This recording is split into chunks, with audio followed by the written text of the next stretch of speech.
بھی سیاست پر وہی خاندان، وہی چند چہرے چھائے رہے۔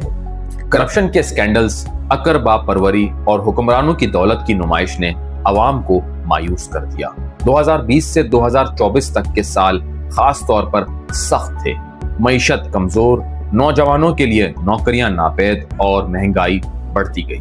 یہ وہ پس منظر تھا جس میں نوجوان نسل کے دلوں میں غصہ جمع ہو رہا تھا۔